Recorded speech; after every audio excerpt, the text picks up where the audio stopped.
Hello and welcome back to the Walking Dead Retrospective, where today we'll be finally delving into the Alexandria arc. Though before we get going, I do have a quick correction for the last video.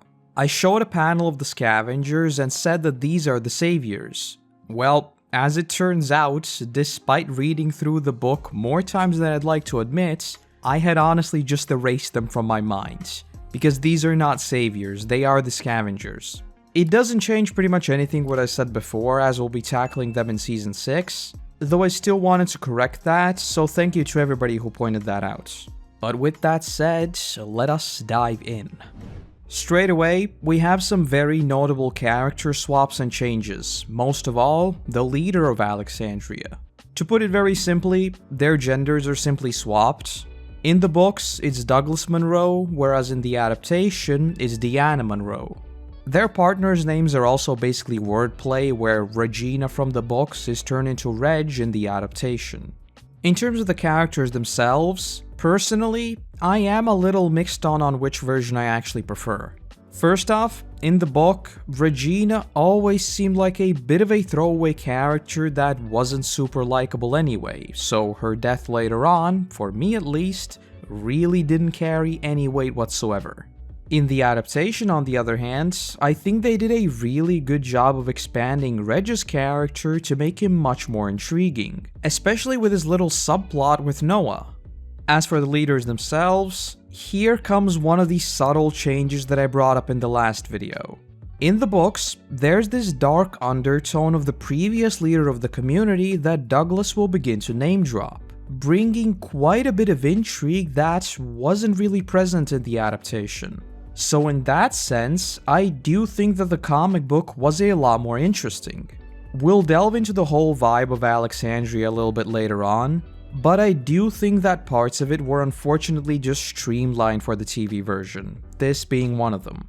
Though when it comes to Douglas and Deanna, personally, I found Deanna much more likable, but I did find Douglas more interesting, if that makes sense. So my preference is sort of split between aspects of the two versions. Similarly, because of the character swap and their personalities being quite a bit different, the whole interview process also has a bit of a different vibe to it. Primarily, the difference being in where the focus is put. I feel like in the comic, much more emphasis was put on Douglas instead of Rick, whereas in the adaptation, the focus is still very much on Rick. In the book, most of the interview is actually Douglas retelling a story to essentially tell Rick in a very roundabout way that he will kill him if need be. Though following this, Rick is immediately offered the constable position, and that is pretty much the end of that. In the adaptation, on the other hand, much more emphasis is put on showcasing just how bewildered Rick is, as well as demonstrating the stark contrast between Rick and Deanna. Purely visually, Rick seems out of place here, and I think that really nails the vibe that this arc was going for. And similarly, instead of Douglas's speech, it's Rick warning Deanna of what it's like outside of the walls. Oh, and there's this tiny scene that I really loved. Deanna telling Rick that it's 3:13 p.m. and that he needs to decide what he's going to do next. And so, we see him adjust his watch, saying that before he was a sheriff. This is very much one of those scenes that speaks 1,000 words. Simply telling the time, such an insignificant detail, yet in the context of The Walking Dead, it symbolizes society itself, because keeping time is very much a luxury. And similarly, Rick telling Deanna that he was a sheriff also basically tells you that, albeit very slowly, he is lowering his guard, thereby beginning to set up his role in No Way Out. The way the rest of the interviews are tackled is also quite a bit different between the two versions. Notably, we don't really get to see almost any of them in the book, whereas in the adaptation, quite a few of the characters are spliced throughout the episode's runtime. Though importantly for the book, Douglas calls for Andrea to be brought in the interview next. To put it bluntly, he acts like a bit of a creep toward her from this point on, offering her services and whatnot while saying that his marriage to Regina is purely political. It is a minor subplot, but it does change the entire vibe of Alexandria somewhat in the books. Especially with the aforementioned darker backstory of the community, which we'd hear quite soon, so just keep that in mind for now. Following this, in both versions, the group gets a tour of the place, and a lot of emphasis is put on just how foreign this entire thing feels. Purely due to the difference in mediums, the TV version focuses on it a bit more, but the idea is very much the same. Some of the survivors find this entire place sorta weird and are simply paranoid. A minor change in the adaptation is that Rick meets Jesse quite a bit sooner, as she is the one to cut Rick's hair instead of Olivia as it is in the books, and as such, their conversation is also a little bit different. In the books, it's already here where we begin to get the name drops of Davidson, hinting at the original leader of Alexandria, which is a comic-only plotline. While in the adaptation, it's more so a general conversation about how surprising everything is here, as well as introducing their children to each other. Speaking of which, in the book, Jessie only has one son, whereas in the adaptation, she has two. Ron, who's adjusted to be the same age as the TV version of Carl, and Sam, who would become the infamous Cookie Monster. Following this, we get a comic-exclusive conversation between Douglas, Regina, and Heath. And frankly, this scene here pretty much sums up why I think she's mostly a throwaway character in the grand scheme of things. She just busts in screaming at Douglas about why he let the survivors in, to which Douglas responds by saying that they need them and that they may be their salvation. If I think all the way back to when I first read this, I do remember being quite suspicious of Douglas and Alexandria as a whole, especially once we see Heath jump in saying that Rick may end up being another Davidson, causing Douglas to grab him and yell at him to never mention his name. Just so we're on the same page, get it? Page because it's the comic book, I'll explain the whole Davidson thing now, even though we'd find out about it later. Basically, Davidson was the original founder and leader of Alexandria, but over time, he changed. He put others in danger and was generally a pretty horrible guy. Not wanting to kill him since they were friends before, Douglas exiled him, warning him that he would shoot him if he ever saw him again. And Douglas would also heavily imply that he knew full well that Davidson would die out there, so for all intents and purposes, he didn't kill him, but he did kill him. And to cement this whole thing, Douglas burned a zombie to function as a Davidson double to show everyone else. So with that, Davidson sort of became this ambiguous Lord Voldemort that no one ever wanted to mention again, because in their eyes, they did something horrible to stop him. And in case you are still doubting this whole thing, let me just confirm that he never returns. This isn't some surprise of Davidson apparently being dead but returning in 20 issues as a villain. He is very much dead. Though to be honest, I think the fact that this sort of backstory was removed from Alexandria is super unfortunate. Yes, in the adaptation we would hear that Deanna had also exiled two people before, and in a very similar vein she knew that it basically meant death. But the whole Boogeyman Davidson angle isn't really played up as much, which is an aspect of the book that I really enjoyed. A huge change when it comes to the adaptation is basically everything surrounding Glenn. This will become much clearer a tad later in the arc, but it's already pretty evident here. First of all, the trial mission they go on is entirely exclusive to the adaptation, and on top of that, basically everyone involved, obviously excluding Glenn, is a TV show exclusive character. Because in the adaptation, Deanna has two sons, Spencer and Aiden, while in the books, it's only Spencer. Though what's more important here is what comes after the mission. We see Aiden acting super tough, but clearly we know that compared to Glenn, he is nothing, and so that is exactly what happens. Glenn essentially takes the lead right away, causing Aiden to get a tad bit salty and try to throw a punch, only for Glenn to easily dodge and knock him right back. First of all, this was just a super satisfying scene, though secondly, it is yet another moment to showcase just how different the two versions of Glenn are. Though yeah, more on this just a tad bit later. Another major add-in for the TV version is Enid, who basically functions as a replacement for Sophia. Unlike what we've talked about so far, for this one, in my opinion, there is absolutely no contest that the comic book handles these plotlines surrounding Carl and Sophia better in basically every single way. By default, Carl has known Sophia for years, while Enid basically pops out of nowhere, and the whole plotline of him chasing her around the woods is a tad bit all over the place in the adaptation, if I'm being honest. I think once we learn of Enid's backstory, it does get much better, though as of now, as I've already talked about at length, I think the writers simply did not know what to do with the much older Chandler, who was far more level-headed than his comic book counterpart at this point. As for the book, shortly after the tour, we get another sequence that I really wish had appeared in the TV version, which it sadly did not. The Halloween celebration. Though, while this wasn't adapted for the Alexandria arc, in what came as a major surprise, it was replicated in some of the most recent episodes of Season 11, as just like the book, we see Halloween celebrated during the day in the Commonwealth. In the book, the entire premise is that Halloween during the nighttime is both scary in a world that is already plenty scary for children, as well as just potentially dangerous, so the celebration takes place during the day instead.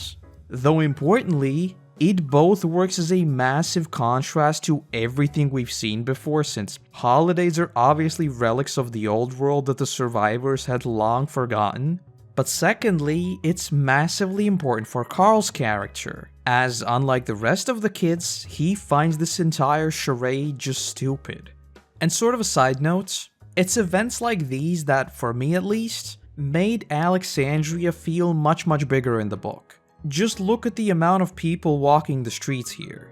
This may just be me, but I always felt like the initial arrival at Alexandria had even more of a pronounced moment of whiplash as we were suddenly thrown back into a somewhat normal society, which seemed a little more sparse in the adaptation. Obviously there were still plenty of people in the TV version already there, especially once we'd see the party, though for one reason or another, I feel like the comic book did a better job of establishing that foreign feeling better super early on. Following this, in both versions we get the famous scene of Rick proclaiming that if the Alexandrians are unable to protect the community, they'll just take this place. Though there is quite a significant difference as to how this happens in the two versions. In the comic book, it's a conversation between Rick and Andrea, the importance of which will become clear very soon. Though put simply, from now on, you can think of her as a more level-headed advisor for Rick, who's more than willing to challenge his decisions if need be. As for the adaptation, obviously Andrea no longer exists in the story, and as such, Rick is instead talking to Daryl and Carol. And if you indulge me in a moment of heavy over-analysis, is this not a perfect scene to showcase Rick's leadership? On one hand, you have the full-on feral Daryl, symbolizing Rick's "Shut up" side, while on the other, you have the neatly dressed Carol, symbolizing the wolf in sheep's clothing that is much more calculated, but just as ruthless of a personality as Daryl. And in the middle of all of that, you have Rick, someone dressed in a police uniform, openly telling that if push comes to shove, they'll take over the community. In turn, drawing from both his calculated side, i.e. Carol of playing it safe up until then, and his very blunt side, i.e. Daryl of being more than willing to spring into action. Retrospectively, knowing where Andrea's story leads, I do have to admit that I am very heavily biased towards the comics version, so I would say that generally I prefer how the source material handled this moment. Though at the same time, Carol's subplot in Alexandria was a brilliant addition that obviously was not present in the books, so to be honest, I'm not exactly sure on which side of the coin I fall in that sense. Both of these are great.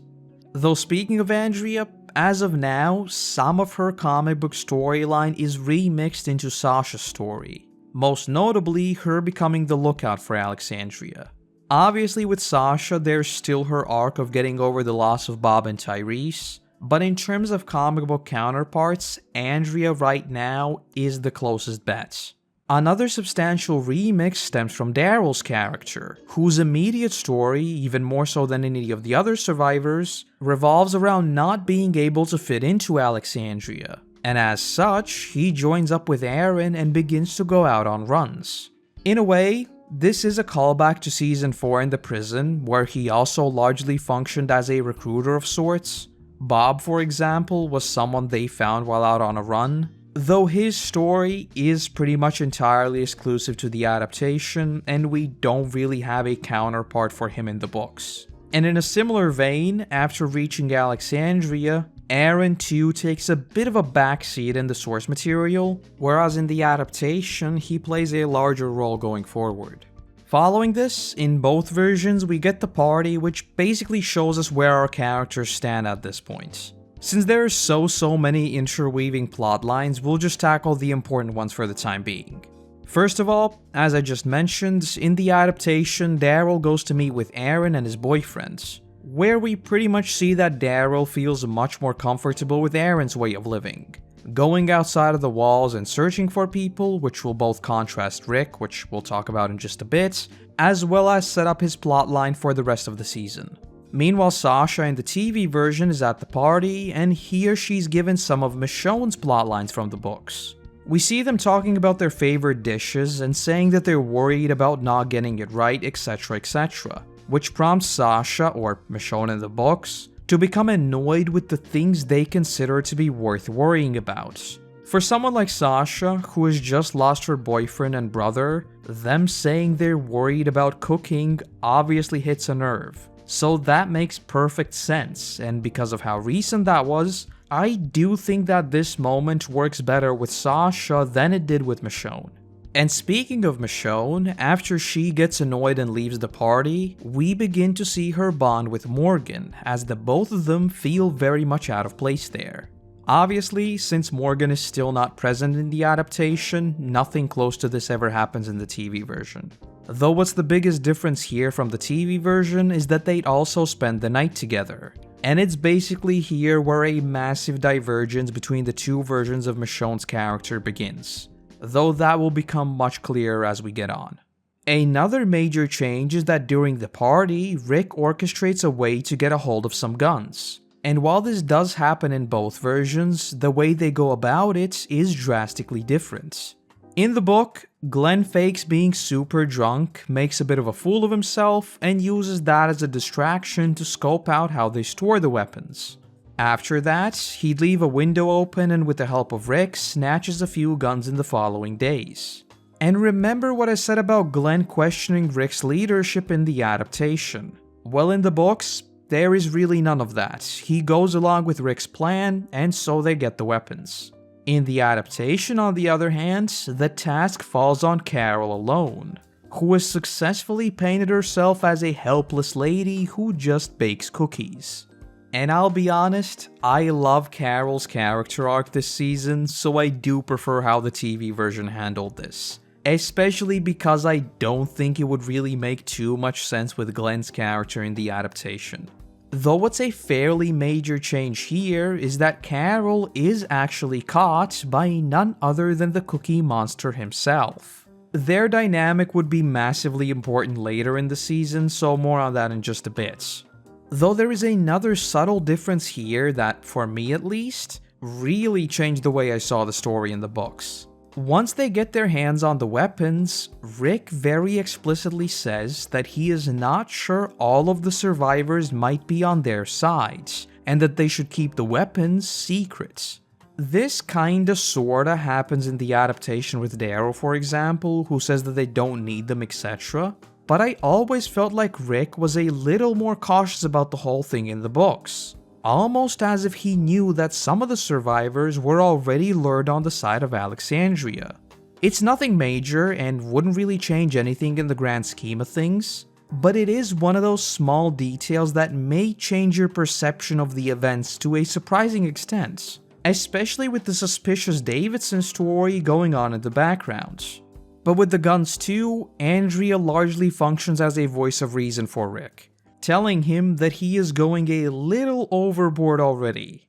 And speaking of Andrea, it's here where we get another very important conversation between her and Rick, where he's talking about how Alexandria is basically Carl's last chance at being a normal kid, and accidentally slipping up saying that she knows what Carl did, implying Ben's death, which Andrea is obviously unaware of.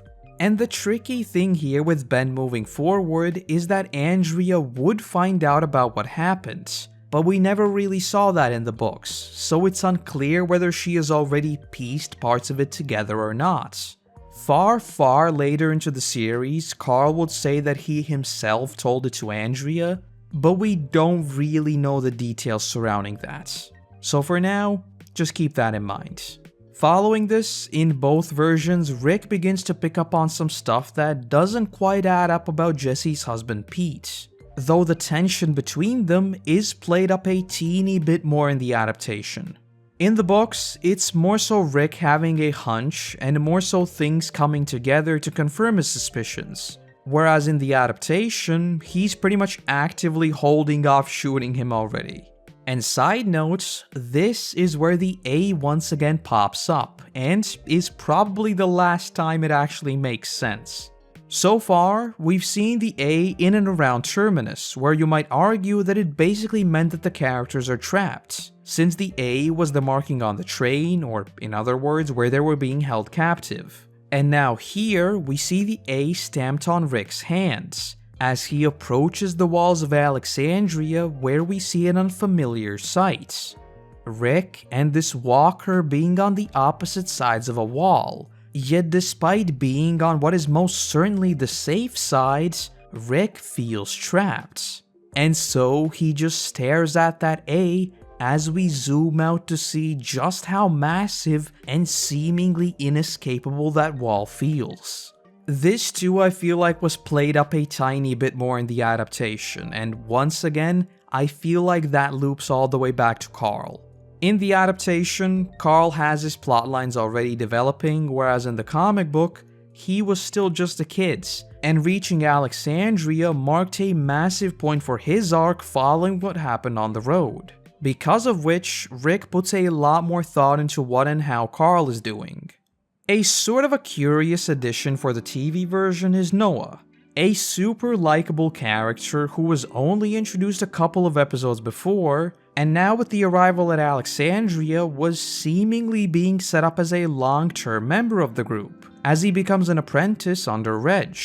For people who read the book, there was always the assumption that Reg wouldn't be around for much longer, so with him passing on his knowledge to Noah, all signs were pointing that he would become a major part of Alexandria moving forward and expanding the community. That is, of course, until we reach the supply run.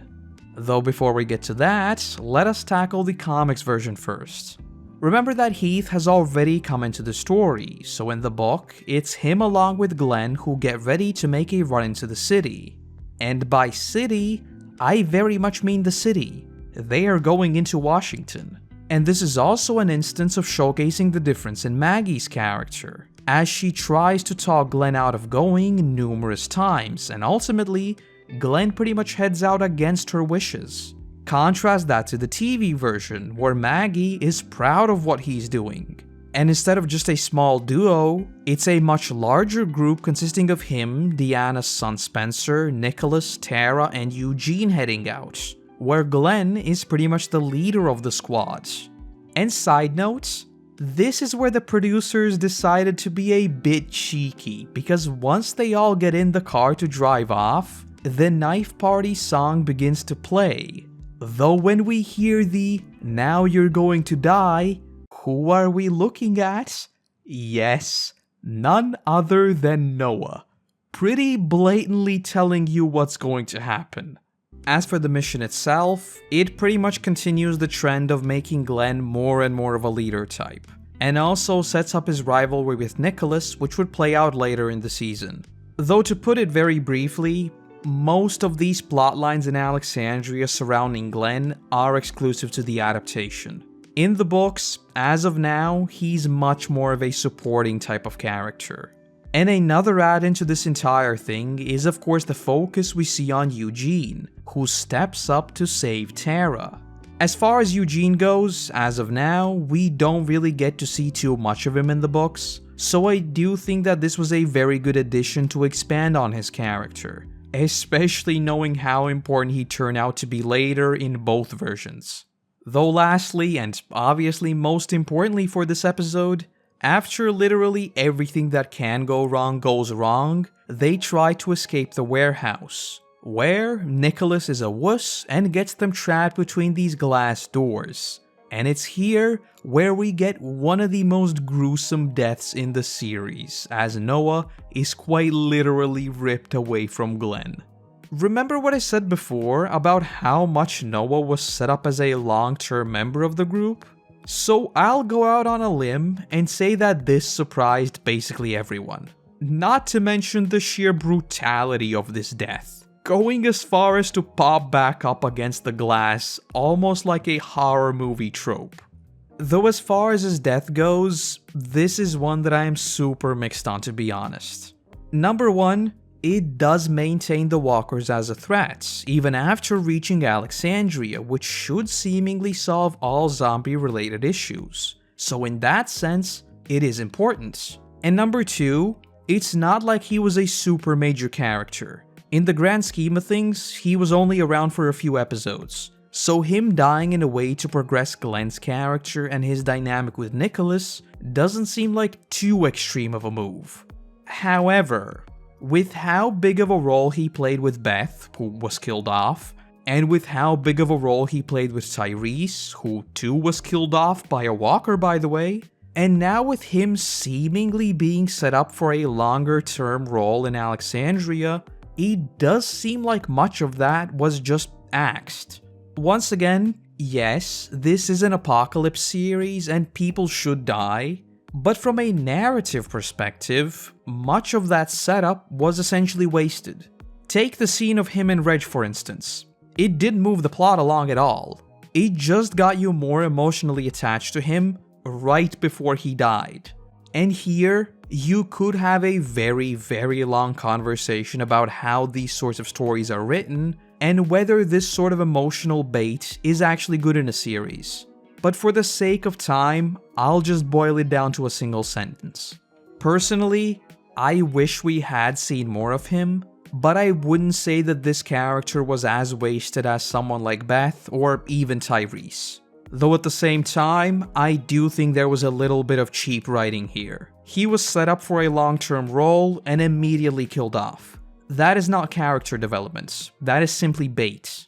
Returning to the book though, as I mentioned before, Glenn goes on a supply run with Heath to get medicine for Scott. But things get a little dicey when they notice that one of the side alleys is absolutely flooded by walkers, so the only thing they can realistically do is wait it out. While they're chilling on the roof though, they hear gunfire and see a group of people trying to fight off the horde.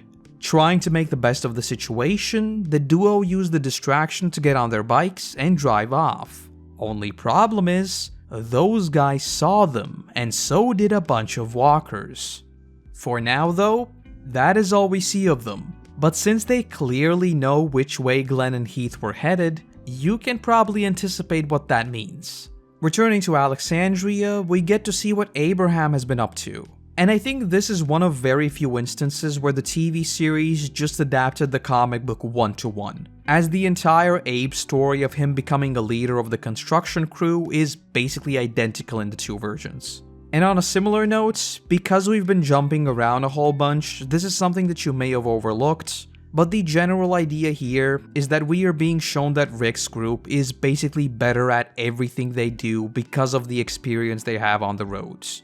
And because of characters like Glenn, I do feel like that is even more pronounced in the adaptation. We would even see Deanna straight up say, "And another one of your people are now in a leadership position." As in the adaptation, they really do take over basically every single leadership position almost right away.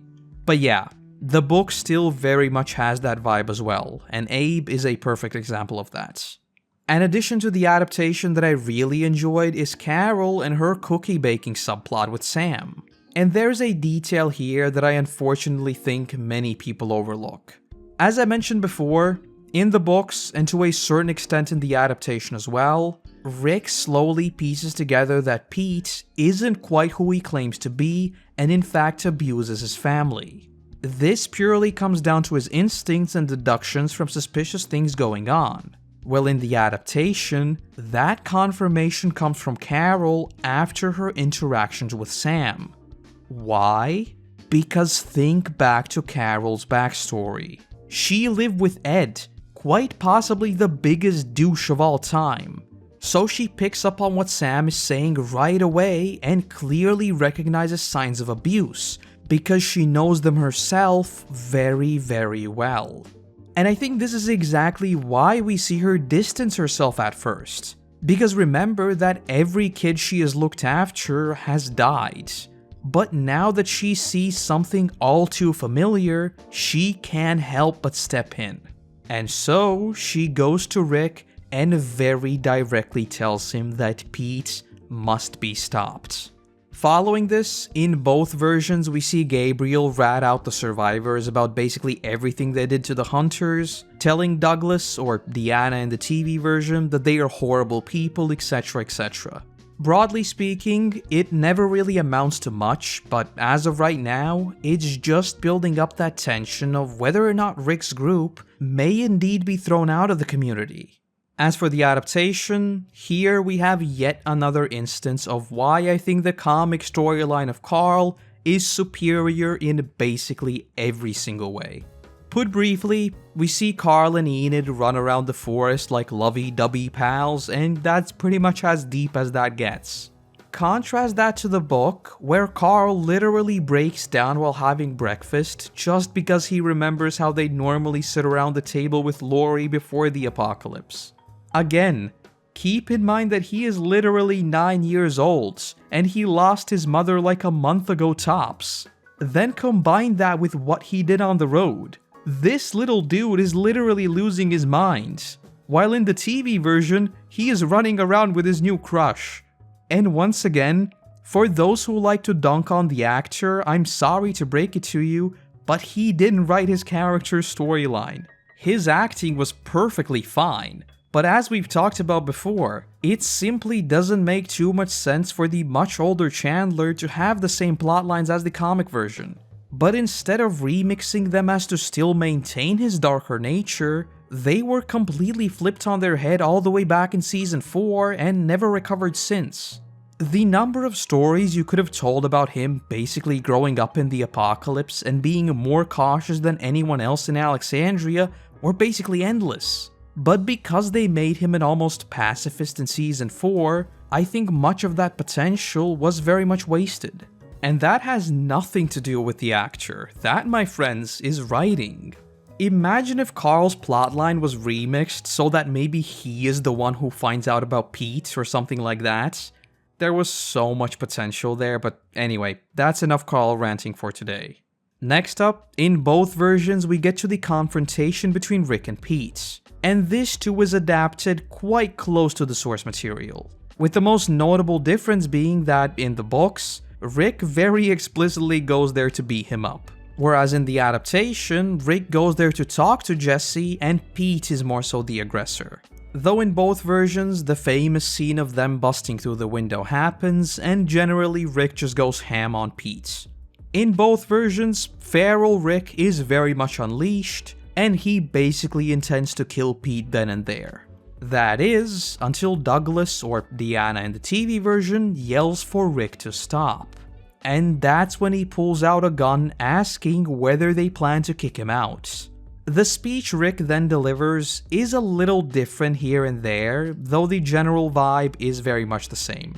He just tells them that without the survivors, they will not survive. But oh boy, if you indulge me in some nerding out for a second, can I just say how perfectly this scene is adapted?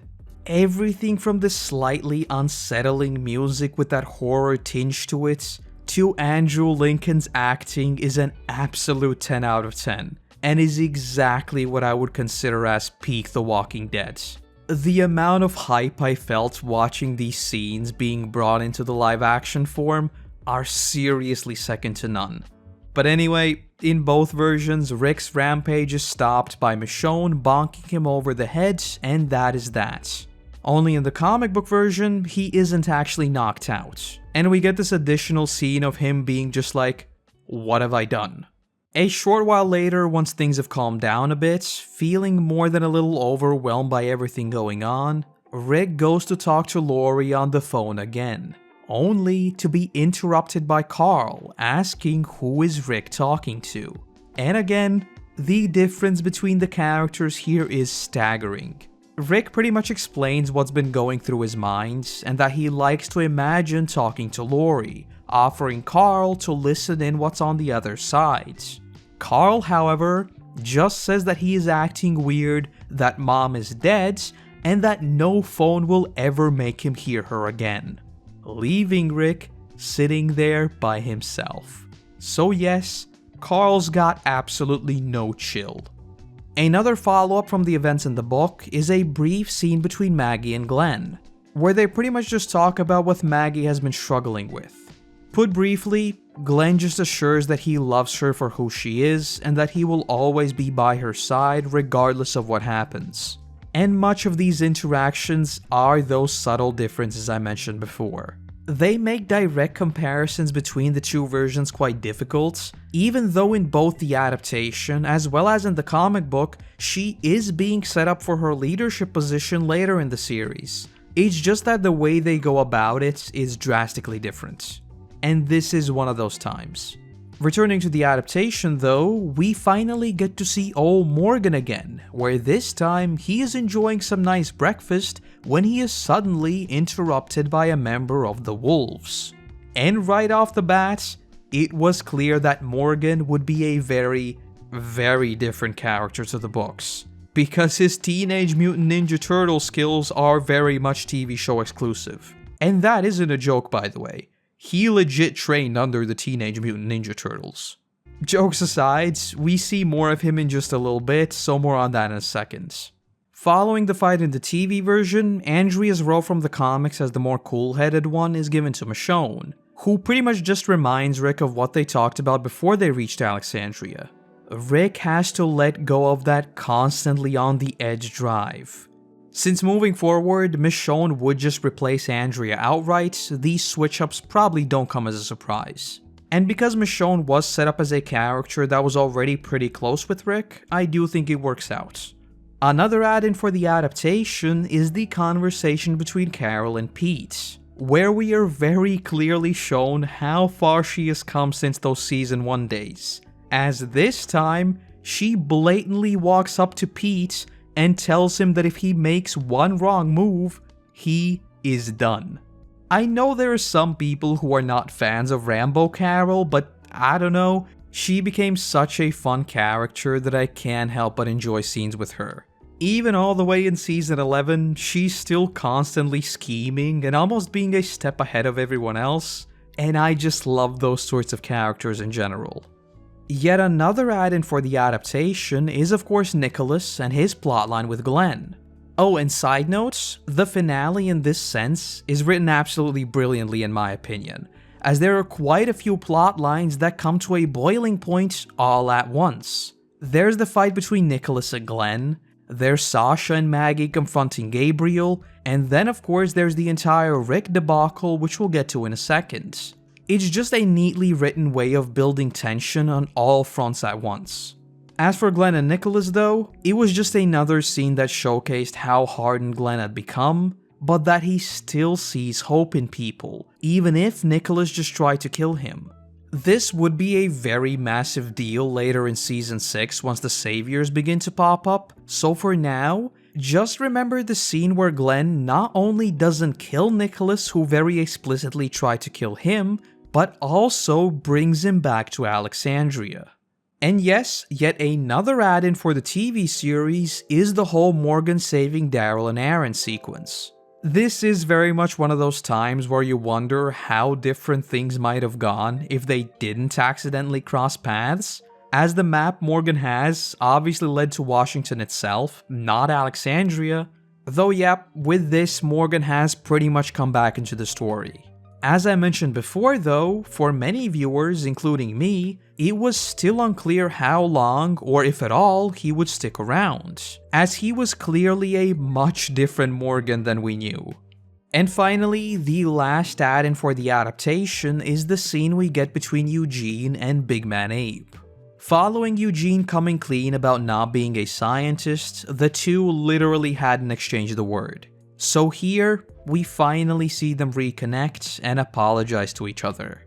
This is very much one of those tiny scenes that I am really glad the adaptation included, as I think it neatly wraps up their story for the season and lays out the groundwork for the characters evolving throughout the following season. Especially with Eugene stepping up to save Tara in the supply run, a feat that was no doubt inspired by Abraham. For the time being, we don't really see anything like that in the books though. Though yes, certainly a great addition. And moving on to the big climax of the finale. There are quite a few substantial remixes here that really change the vibe of the entire event. Remember that in the books, the entire introduction to Alexandria began with them saving Scott. Well, unfortunately, Scott did die of the infection, so instead of the meeting they have in the adaptation, it is actually Scott's funeral. And on top of that, the gates are never open, so Rick never goes searching for any walkers or anything like that. He is present and helps to bury Scott. In the adaptation, on the other hand, they begin the meeting and Rick shows up in his murder jacket, so you already know what that means. But he goes on another speech about how they are in danger. And while this is going on, Pete has gone to grab Michonne's katana and comes to the meeting with the intention of killing Rick. In the book, on the other hand, we see him grab a knife and head over to the funeral, where things do play out very similarly between the two. In the book, he begins yelling at everyone and accidentally slices Regina's throat. In the adaptation, basically the same exact thing happens, only he has the katana and he slices Reg. Though following that, in both versions we get the famous "Do it," as Rick with literally zero hesitation shoots Pete, and that is the end of that. He did have the murder jacket on, so no one should be surprised. The major difference is what comes after, because in the book, the events of Alexandria end there, and we cut to the Scavengers hearing the gunshot as they're closing in on Alexandria. In the adaptation, on the other hand, we just hear Rick as we pan up to see none other than Morgan. And oh boy, the levels of hype at that moment were insane. Throughout the entire season, we were eagerly waiting for Rick and Morgan to finally meet back up, and when they do, it's in circumstances like these. Needless to say, that brings up a million questions that now, you'll just have to wait to find out. But hey, you've gotta admit that this is certainly a brilliant way to bring Morgan back into the story. But that is not quite where the story ends either, because we get yet another post-credits scene, where we once again see the phrase, "Wolves not far." So now in both versions, we have gotten a good glimpse of who we might go up against next. And yes, that is Season 5. Usually I do a sort of a differences wrap up here, but instead, I more so want to talk about the season overall, because this one is still up there with my absolute favorites in the franchise. While I do think it had some missteps here and there, especially with Beth's character earlier in the season, all in all, I think this is the season where some of the greatest moments of the comic book were adapted absolutely perfectly. And I am not one of those people who says perfect just because it is one-to-one, because much of the Hunter's story, for example, was quite different, but I would still call it a perfect adaptation, because it took what was there in the source material, even expanded on it, yet still gave you all of those super iconic moments. And at the same time, we do have those one-to-one moments like Rick vs. Pete and the famous Do It. It was genuinely just a perfect mix of the TV version being expanded while still respecting its comic book roots. And because I enjoy putting myself on the wrong side of everyone, do you know who the showrunner for the entirety of Season 4 and Season 5 was? Scott Gimple. Do you know who wrote the season premiere, an episode that is largely considered to be among the best in the entire series? Scott Gimple. We'll talk about this fact plenty more in the future, but you will not hear me calling him the boogeyman of The Walking Dead if that's what you're expecting. While that is the common thing to scream nowadays, I think it is a very serious oversimplification of the problems that the show later ran into, and I think the brilliance of seasons 4 and 5 demonstrate that very well. But trust me, we'll be talking plenty about that in seasons 7 and 8, don't you worry. But with that said, next time we'll be delving into season 6, and the lead up to the first big storyline of Alexandria, as well as just one of the most famous storylines in the entire series, No Way Out. And that's the video. Remember how I said the last time that it turned out to be way longer than I expected? Yeah, well, that happened again. Though as always, I want to say a massive thank you to our current patrons who allow me to produce even more of these chonkers for you all. And speaking of which, let us welcome the newest member of the team, Lord Edge. Seriously, thank you. And if you wish to join the highly coveted Mystery Shack Insiders Club, you can do so for as little as $1 per month. Other than that, I want to say thank you very much for watching. I hope you have a great day, and hopefully, I'll see you in the next one. Bye-bye.